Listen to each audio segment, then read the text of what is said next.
Ok, pues estábamos viendo los periodos de persecución. Vamos a terminar de ver periodos y todavía vamos a ver una sección más hablando de cosas que ocurren durante la persecución, bondades que vemos, ciertos características que ocurren y como siempre lo digo, lo más bonito de la persecución es que siempre es el tiempo en el que más florece la iglesia de Cristo, ¿sí? La iglesia de Cristo, de hecho, para que se suelte un avivamiento, tiene que venir una persecución, tiene que ver en alguna forma la persecución que hoy vivimos nosotros en la iglesia occidental. No es una persecución de prohibición, no es una persecución de que te impidan compartir la palabra, eso lo está viviendo la iglesia de Medio Oriente, la iglesia en países musulmanes, ¿verdad?, con gobierno islámico. Pero nosotros vivimos una persecución en cuanto a principios, en cuanto a filosofías, en cuanto a maneras, en cuanto a la forma de pensar del mundo.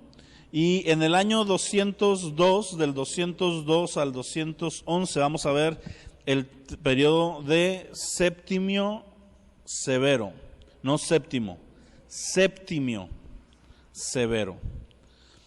Él fue un emperador que realizó un edicto contra los cristianos. ¿Qué es un edicto? Es un documento legal que él como emperador proclama y dice: hay una persecución abierta al cristiano. Es decir, es como una ley, como si fuera una ley de persecución. Y eso nos recuerda mucho. Quiero abarcar en este justo momento, vamos al libro de Esther, para ver ciertas similitudes con lo que son estos periodos. Esther es un libro que a mí me gusta mucho. Casi siempre que les predico a las mujeres, les predico de Esther o de Ruth, ¿verdad? Y Esther, la historia nos habla que es una mujer, ¿verdad?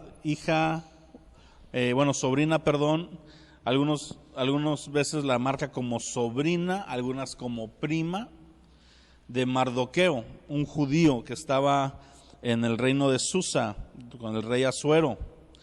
El rey Asuero es conocido en la historia como el rey Jerjes II o Artajerjes en algunos casos, pero es el rey Asuero. Y Esther llega en un periodo donde va a haber una persecución contra el pueblo de Israel. Esther surge, sabemos la historia, el rey tiene una esposa que se llama Vasti, la esposa es un tanto rebelde y obstinada. Cuando el rey quiere mostrar la belleza de Vasti, Vasti se rehúsa a ir, y porque no va, lo aconsejan los que están alrededor del rey, sus principales, y le dicen: esto que hizo la reina es muy grave, porque ahora todas las mujeres del reino se van a empoderar, ¿verdad? Y van a querer ser luchonas como Vasti, y van a estar trayendo a vituperio, ¿verdad? Nuestros matrimonios no nos van a obedecer. Entonces aconsejamos que se dé un castigo ejemplar y se le retire a ella y se llame a una nueva reina. Y es ahí donde entra Esther. Esther es convocada, o más bien dicho, Esther responde a una convocación. Hay una invitación para que todas las mujeres que desean vayan y participen. Esther va. Ahí vemos cómo hay una convocación para que nosotros respondamos. Y la palabra dice que el rey Asuero encuentra a Esther con gracia. Hay ciertas circunstancias que ocurren ahí en todo el trámite y la escoge a ella, y a la par está Mardoqueo, ¿verdad?, que descubre por ahí un complot que hay contra el rey. Lo descubre y hace que no pase este complot, Y hay otro personaje que es Amán. Amán significa enemigo. Y aquí vemos varios personajes que ilustran o que simbolizan, ¿verdad? Esther simboliza a una iglesia emergente, a una iglesia que complace a su rey, porque la diferencia más grande entre Vasti y Esther es que Esther procuró lo que le agradaba al rey y Vasti procuró para ella misma. Y son dos tipos de iglesia que existen en los tiempos de persecución. Una va a prosperar y la otra va a ser evidenciada. Lo que les decía la semana pasada, en tiempos de persecución lo mejor que puede pasar es que los verdaderos cristianos son filtrados y se quedan los que de a de veras son. Y eso lo puedes ver en muchos casos, en circunstancias difíciles, en iglesias locales, cuando ocurre alguna situación y los que se quedan, los que permanecen fiel, se evidencia quienes están comprometidos con la iglesia, con la visión, aún con el liderazgo, y quienes no, ¿verdad? Bueno, ¿a qué voy con esto? Que es lo mismo, en el tiempo de Esther viene esta persecución. Amán es el segundo en la jerarquía, ¿verdad? Es el cercano al rey. Él odia al pueblo de Israel, tiene un odio contra ellos, ¿verdad? Representa a Satanás, que es nuestro enemigo. Sí, ¿sabes por qué Satanás te odia tanto a ti y a mí? No es por nosotros, es por Dios, ¿verdad? En su infinito poder, Dios no puede ser tocado de una manera directa. Lo único que puede hacer Satanás es afectar a Dios metiéndose con lo que Dios ama. Y por eso hay ese odio, y también porque tú y yo estamos desarrollando una tarea que Satanás desarrollaba, que era la adoración. Y más odio tiene cuando dice: ¿por qué estos seres imperfectos, tan decadentes, tan X, ¿verdad? Dios les da segundas, terceras, cuartas oportunidades y gracia sobre gracia, y a mí, que era perfecto en todos mis caminos hasta que se halló en mi maldad, fui desechado, ¿verdad? Entonces hay un odio de Satanás contra Israel y contra su iglesia, y Amán representa esto. Entonces, en la historia de todo esto, ocurre primero que Amán viene con el rey y viene a decirle: ¿sabes qué, rey? Está el pueblo de Israel aquí en medio de nosotros, ellos son un pueblo rebelde, ellos son un pueblo que se alza en armas contra sus pueblos donde están. ¿Por qué no te haces un edicto que los mandes destruir? Y se hace un edicto y se firma con el anillo del rey. El rey le dice: hazlo tú y fírmalo con mi anillo. Y entonces se lanza este edicto, y este edicto se va por todo el reino, ¿verdad? Y marcaba esto. Y entonces en ese momento viene Mardoqueo, ¿verdad? Vamos a capítulo 4, versículo 1. Dice: luego que supo Mardoqueo todo lo que se había hecho, rasgó sus vestidos, se vistió de cilicio y de ceniza, y se fue por la ciudad, clamando con grande amargo clamor. Vino hasta delante de la puerta del rey, pues no era lícito pasar adentro de la puerta del rey vestido con cilicio. Cada provincia y lugar donde el mandamiento del rey y su decreto llegaba, tenía los judíos gran luto, ayuno y lloro y lamentación. Cilicio y ceniza era la cama de muchos. Vinieron las doncellas a Esther y sus eunucos y se lo dijeron. Entonces la reina tuvo gran dolor y envió vestidos para vestir a Mardoqueo y hacerle quitar el cilicio, mas él no los aceptó. Entonces Esther llamó a Atag, uno de sus eunucos del rey, que él había puesto al servicio de ella, y lo mandó a Mardoqueo con una orden de saber qué sucedía. La reina no sabía qué sucedía. Esta reina representa a la iglesia, que de alguna manera no está del todo atenta de lo que está sufriendo el pueblo. Sí, es como un Nehemías también, que es más o menos en los mismos periodos, que Nehemías está muy bien, Nehemías está tranquilo, es el copero del rey, está en un lugar de honor, y de repente viene con Nehemías, ¿verdad? Hegai es el que viene, no, Hegai es aquí con Esther, pero viene alguien con Nehemías y le dice: ¿sabes qué? La ciudad y sus murallas están destruidas, y Nehemías tiene dolor, tiene luto. reacciona diferente Nehemías a Esther. Ahorita lo vamos a ver. Nehemías oye la noticia y se duele y se pone a trabajar espiritualmente en pos de esto. Hanani. Entonces, Esther tiene una primera mala reacción, pero después reacciona correctamente. Dice, salió pues Atac a ver a Mardoqueo a la plaza de la ciudad que estaba delante de la puerta del rey. Mardoqueo le declaró todo lo que había acontecido y le dio la noticia de la plata que Amán había dicho que pesaría para los tesoros del rey a cambio de la destrucción de los judíos. Le dio también la copia del decreto que había sido dado en Susa para que fueran destruidos, a fin de que se le mostrara a Esther y se le declarase y le encargara que fuera ante el rey a suplicarle y a interceder delante de él por su pueblo.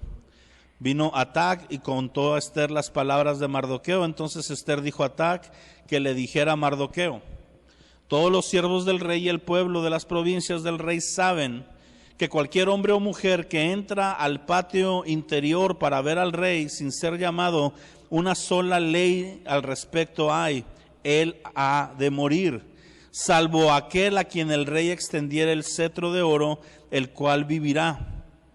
Yo no he sido llamada para ver al rey estos 30 días. Como diciendo Esther, ¿sabes qué? La ley es esta: si alguien viene sin ser convocado por el rey, es cuello. El rey no le gustaba que lo molestaran, entonces el rey estaba tranquilo. Si alguien venía a pedir una audiencia, se atrevía a meterse al patio a querer tener una entrevista con el rey, aunque fuera la reina y el rey no la había mandado a llamar, hay muerte. Dice, salvo que lo encontremos de buenas, extienda el cetro y pues no nos mate. Y dice Esther, pero yo no he sido llamada, a mí no me ha hablado el rey, como diciendo, yo no puedo ir. Decimos que ahí Esther está manifestando ¿cómo se le llama? Los síntomas del mal de la iglesia cómoda. ¿Cuál es la iglesia cómoda? La iglesia que no tiene persecución. Nosotros hasta cierto punto, la iglesia occidental, comparado con la iglesia de Medio Oriente, estamos cómodos, ¿verdad? Nos dio calor, ¿qué hicimos? Prendimos un clima, estamos cómodos, estamos sentados, estamos a gusto, tenemos luz, tenemos un equipo de sonido, tenemos muchas cosas que nos hacen pues tener un tiempo cómodo. No estamos en medio de un bosque murmurando, ¿verdad? Para no ser encontrados por otros que nos pueden matar o cosas por el estilo. Y en este cambio, en esta aparente bendición, nos relajamos, nos permitimos vivir vidas pues más licenciosas, buscar al Señor tal vez con menos intensidad que aquellos que su vida literalmente depende 100% de una intervención divina. Nosotros lo vemos cuando se manifiesta una situación difícil en nuestra vida, oramos como no estamos orando, ¿verdad? Cuando yo me imagino que Dios ve los niveles de oración, levantarse y dice, están en problemas, mayormente, seguramente, ojalá y lo busquemos siempre así. Pero Esther dice, yo no he sido llamado, y vienen y le dicen a Mardoqueo las palabras de Esther, y entonces Mardoqueo le responde a Esther una palabra bien dura de ubicación, la ubica y le dice, no pienses que escaparás en la casa del rey más que cualquier otro judío. Es decir, no te creas no creas que porque eres la reina no te toca esto, porque este edicto es para los judíos y chiquita, lo siento, pero tú eres judía. Entonces nada más es de que se sepa, donde se sepa que eres judía, vas a caminar. Así que no te sientas muy en tus laureles. Sí, hay una palabra en la Biblia donde un rey viene a guerra y Dios le da la victoria a este rey. Era un rey terco y inmenso, ¿verdad? Obstinado. Y pelea contra Sennacherib y Dios le da victoria a él porque Sennacherib insulta a Dios. Y dice, estos judíos los hacemos de agua. Y pierde, pero no porque el rey hubiera hecho algo bueno. Y viene un profeta y le dice al rey, rey, no se duerma en sus laureles. Prepárese porque en un año va a volver el rey a venir a pelear contra usted. Y vuelve a venir el año, y ¿sabes qué pasa? Dios le vuelve a dar victoria otra vez por la bocota del otro. Porque el otro dijo, el rey de Israel los ayudó en los valles, pero vamos a ver en los collados si su Dios puede. Y Dios contesta, para que vean que soy Dios en valles y en collados, tómala. Pero se salvó de chiripada, me explico, fue por la mensada del otro, no por su buena. Pero viene esa indicación, no se duerma en sus laureles. Iglesia que estás cómoda, iglesia que estás siendo bendecida, cielos abiertos que estamos en un tiempo donde Dios se está moviendo, donde las reuniones hay más personas, donde hay gente que está ocupando lugares de servicio, hay algunos que Dios está promoviendo. No te duermas en tus laureles. No te duermas en tus laureles, que no sea necesaria una persecución para sacudirnos. Vamos a sacudirnos por las buenas. Que las casas de oración no se llenen porque estamos bien atorados, que las casas de oración se llenen porque estamos siendo responsables a la convocación de orar. Que los grupos en casa no se abran porque se cerró aquí y de repente la rentera se volvió loca y nos corrió y nada más quedan casas. No, que no sea por eso. Que sea porque abrimos grupos. No te espantes, no está loca la señora, ¿no? ¿Qué está pasando? No, son nada más así. Y entonces Mardoqueo le dice eso y le dice, porque si callas absolutamente en este tiempo, respiro y liberación vendrán de alguna otra parte para los judíos. Mas tú y la casa de tu padre perecerán. ¿Y quién sabe? Esa es una pregunta retórica porque es obvio que él quiere dar a entender que sí sabe. Dice, ¿y quién sabe si para esta hora has llegado al reino? ¿Sí? Le dice, ¿sabes qué, Esther? Agarra la onda. ¿Por qué? Porque si tú te callas, Dios sigue siendo Dios, Dios es bueno y Dios va a traer liberación a su pueblo, contigo o sin ti. Amén. Pero yo quiero que sea contigo. ¿Sí? Cielos abiertos Dios lo va a bendecir con nosotros o sin nosotros, porque no es una obra del hombre. Pero yo quiero que estemos nosotros. ¿Sí? La iglesia va a prosperar a pesar de la misma iglesia. Me encanta esa frase. A pesar de sí misma, porque es por la gracia y la misericordia de Dios. Pero qué padre que nos encuentre a nosotros siendo Esteres, no Vastis. Y le termina diciendo eso, y quién sabe si para este tiempo estabas puesta aquí. Es decir, le está diciendo, mira, mijita, si llegaste a ser reina, no es para que estés vestida de lujos, no es para que seas la más bonita del reino, no es para que seas el amor de Asuero, es para que traigas liberación a Israel. Y eso nos enseña una cosa, todo lugar donde Dios nos coloque de bendición, no es para que seamos bendecidos, es para que a través de eso, siendo bendecidos, porque no está peleado pero lo primordial no es que eres bendecido, lo primordial es que te coloque en una posición donde vas a poder ser de bendición al reino de los cielos. Amén. Eso es lo que Dios quiere. Y entonces Esther viene, dice, ¿sabes qué? Pone a ayunar a todo mundo, vamos a ayunar, mañana voy a ir con el rey, va con el rey. Y vemos que el rey le da gracia, le extiende el cetro, y entonces la reina le empieza a decir, es que hay maldición y calamidad sobre mi pueblo, y el rey se enoja, y en eso venía llegando Amán, que había preparado una horca, unas versiones dicen horca, otras versiones dicen una empalación, para matar ahí a Mardoqueo, porque estaba enojado con Mardoqueo. Porque te acuerdas que te dije que Mardoqueo descubrió un complot. Bueno, cuando descubrió el complot, el rey en una noche que no podía dormir, pide las crónicas de su reino y se da cuenta que fue salvado por un hombre. Y dijo, oye, ¿qué le hicimos de honor a ese hombre? Y en eso venía llegando Amán, siempre llega cuando no debe, ¿verdad? Y ahí venía llegando Amán y le dice, Amán, ¿qué le tengo que hacer al hombre que yo quiera darle doble honra? Que yo quiera mostrar que me cae bien, que lo quiero honrar. Y él dijo, esto es para mí, está pensando en mí porque yo soy el chido. Y le dice, pues mire, Yo digo que le preste su caballo, su capa, su corona, y que un hombre de su confianza de usted, rey, lo lleve cabalgando por toda la plaza dando vueltas diciendo: así se hará con el hombre que el rey quiere honrar. Y dice Amán todas estas palabras y dice Asuero: me encanta la idea, agarra a Mardoqueo y haz con él todo lo que me has dicho. ¿Sí? Porque cuando Dios quiere, hasta el diablo va a ayudar en tu promoción. ¿Sí me entiendes esa parte? ¿Sí? Me encanta cuando el hermano Wayne cuenta que estaban él y su esposa, ¿verdad?, en la sierra, pocos años de ministerio, de misioneros ahí, y estaban pasando una de esas épocas donde no hay abundancia y tenían hambre y no había alimentos. Pero él siempre ha confiado en su proveedor y era un hombre fiel con sus ofrendas y que siempre iba a dar más allá de lo que podía.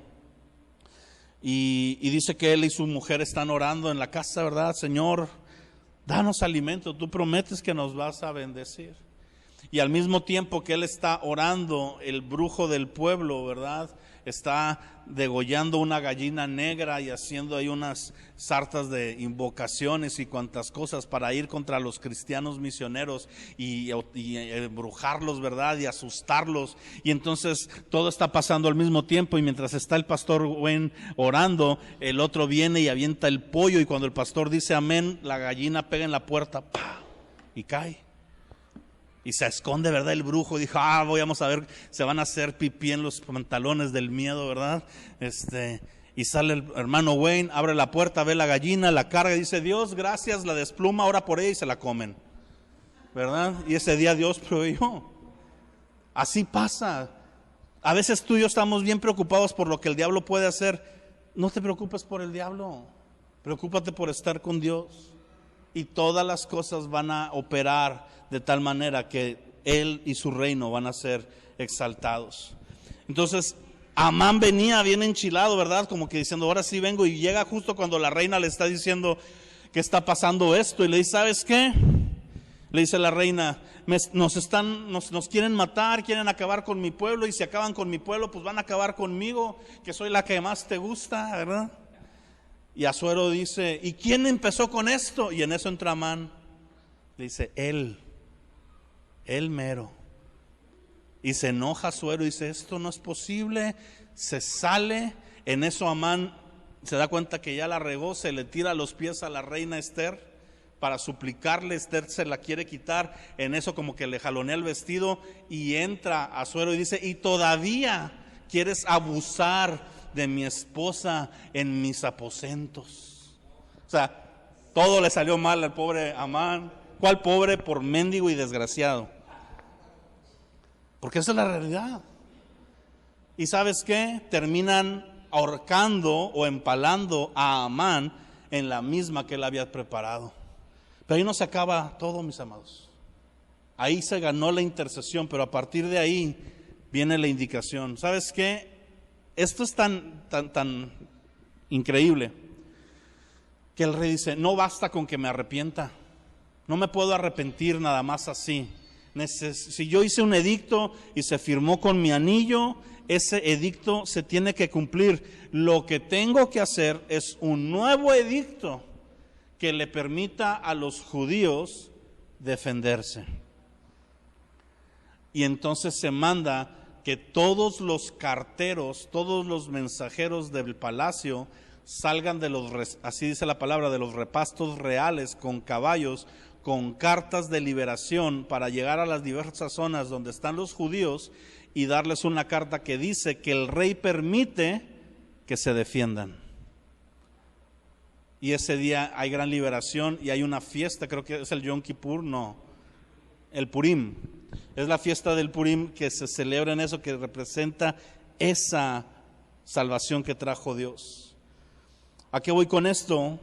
El periodo de Septimio era lo mismo. Hizo un edicto, escribió para que los cristianos fueran destruidos. Y lejos de ser destruidos, aunque en el periodo de Severo no hubo una liberación oficial, la iglesia no cayó.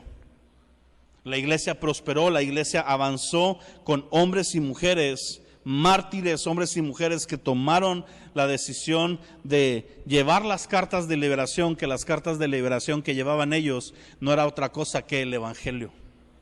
Esa es la carta que libera. Amén.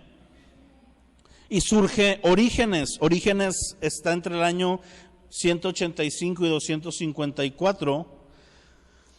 Y Orígenes es un hombre de los más grandes eruditos y teólogos de la iglesia primitiva. Nació en Alejandría, que Alejandría era la capital del Imperio Romano antes de Roma. ¿Sí sabían eso ustedes?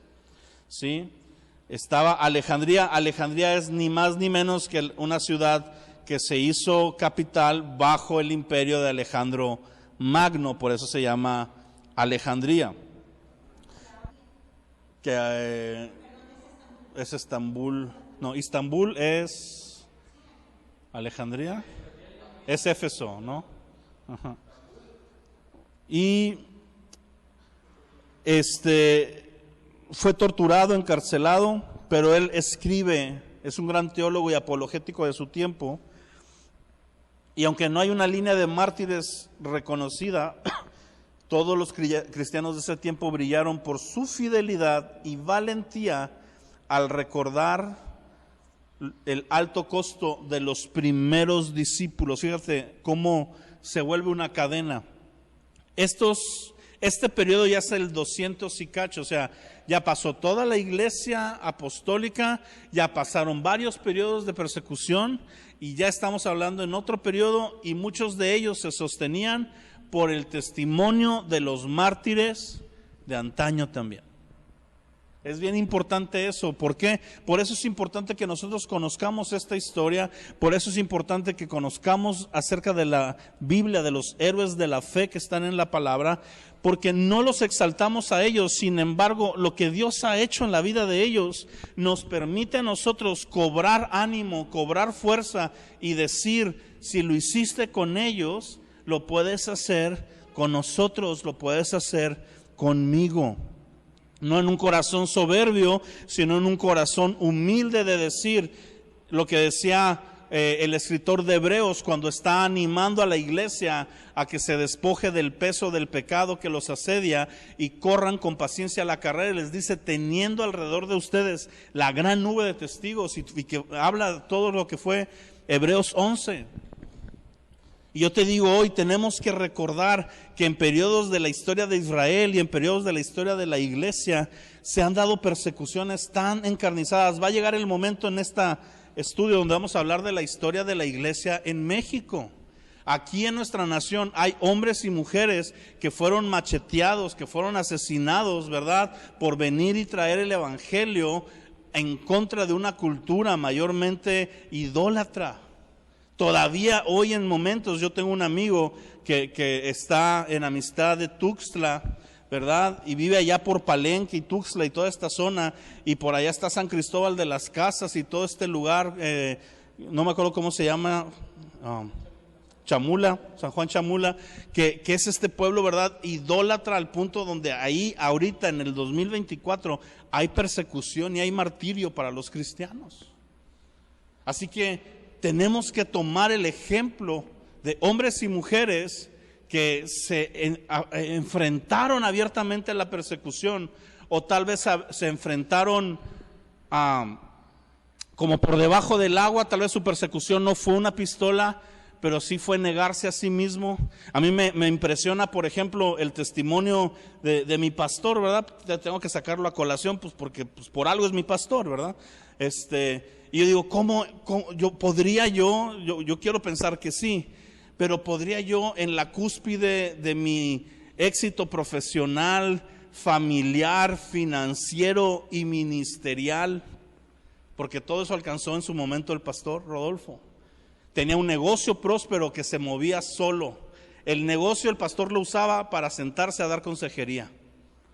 ¿sí? Él cuenta cómo se sentaba en su oficina y desde que llegaba a las 9 que abría el negocio, era un negocio de materiales, estaba sentado a las 9 ahí y había fila de gente, de sus trabajadores o socios comerciales que sabían que se había convertido y venían a pedir un consejo porque traían un problema matrimonial, un problema con los hijos o traían depresión o algo. No venían a hacer negocios, venían a escuchar la palabra de Dios. Y al mismo tiempo el negocio estaba tan próspero que podía darse él el lujo de no trabajar en su propio negocio, sino de atender eso. Y al mismo tiempo estaba plantando viento recio en Pachuca, salía de Amistad de Puebla para viajar cada domingo con su familia a plantar viento recio allá. Y su familia, pues una familia de fotografía de fraccionamiento nuevo. ¿Si has visto esas fotografías, verdad? Aquí dice, todos por Tamaulipas y dos esposos, ¿verdad? Hombre, mujer, güeritos, unos niños bien bonitos corriendo en el campo y un perro, ¿verdad? Y llegas ahí, ves, nada de eso ves ahí, ¿verdad? Pero así era su familia, ¿verdad? De él, su esposa, en sus años tal vez 40 y tantos, todavía fuertes, sus hijos pequeños, ya creciendo, etcétera.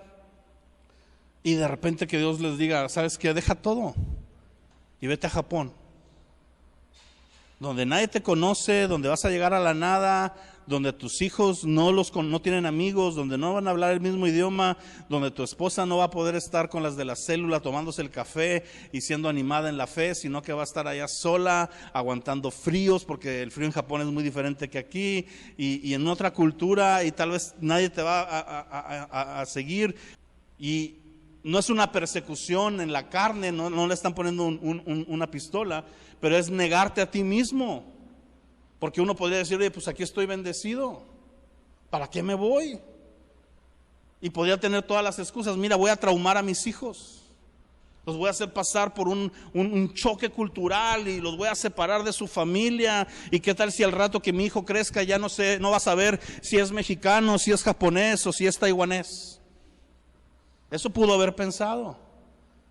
Curiosamente, pasa todo lo contrario, se vuelve embajador y fue embajador entre Japón y México. Por muchos años, el hijo mayor. Y los otros hijos en el ministerio, su hija ahí ahorita en Amistad de McAllen, David igual. Entonces, ¿por qué? Porque te niegas a ti mismo y dices, esto no es por mí, no es por mi éxito, no es por mi crecimiento, es por honrar a Dios. Es porque conmigo o sin mí, liberación va a venir a donde me esté llamando. Ponle el nombre que quieras a tu llamado, al ministerio que ocupes, o al que tal vez no estés ocupando ahorita, pero Dios está trazando en tu corazón un día llegar a ese. Porque así pasa. Y entonces esta es la iglesia que se niega a sí misma y que contra un edicto severo, usando el nombre del mismo periodo de persecución, si el diablo levanta a un severo que ataque a su iglesia, Dios levanta una iglesia severa en la fe. Amén. Y que nosotros podamos ser esa iglesia que ante la persecución, que ante las adversidades, ante los edictos, vamos a vivir edictos, estamos ya viviendo algunos, ya se está proclamando, de manera que si muchos pastores en Estados Unidos ahorita, si viene una pareja de homosexuales y les pide que los casen y se niegan a casarlos, los pueden meter a la cárcel. Porque ya hay un edicto que dice, no los odies, no los discrimines, sus derechos valen. ¿Sí? Hay un edicto estúpido, porque no encuentro otra palabra, que dice que si tu hijo de 12 o 13 años es niño, pero se siente mujer y quiere cortarse los genitales, tú como papá no puedes opinar en que no lo haga. ¿Sí? O sea, dices, y luego ese mismo niño va y quiere tomar alcohol y dice, no, estás muy chico. No te puedo vender pistolas, estás muy chico. No te puedo prestar el carro, estás muy chico. Quiero cambiarme de sexo. Oh, perfecto. ¿Sí me entiendes? Y esos son edictos, son leyes, son prácticas. Hay un edicto en México que está determinando que los niños pueden ser asesinados en el vientre. Se necesita levantar la iglesia y decir, no, basta. Y lo que hizo Esther no solo fue ir con el rey para pedir gracia y misericordia. Esa la tenemos fácil, sabemos que nuestro rey es misericordioso. Lo que hizo Esther fue, antes de eso, orar y ayunar. Porque no es con buenas intenciones, sino es con meramente acciones, es con oración y ayuno.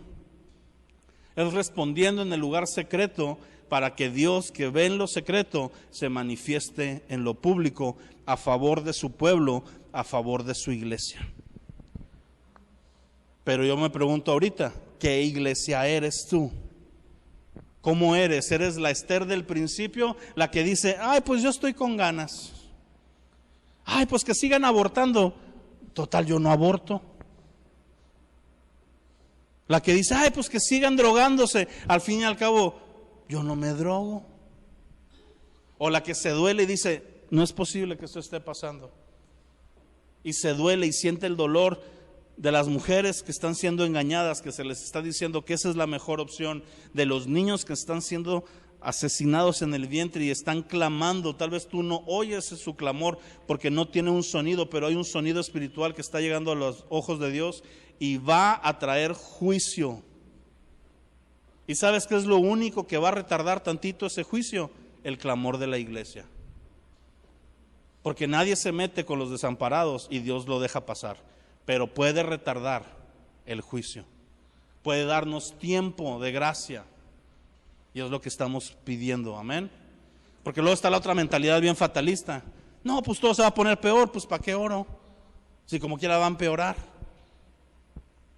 ¿Para qué oras? Para que Dios, el día que estés delante de Él en el juicio, no te diga cara a cara, porque no hiciste nada. De perdido, por eso oras.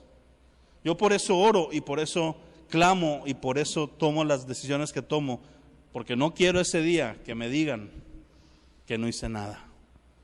¿Sí? Amén. Vamos a orar. Padre, te damos gracias en esta tarde, noche, Señor. Queremos ser una iglesia que responde de la manera correcta a los edictos de persecución, a los edictos contra las leyes que establece Satanás.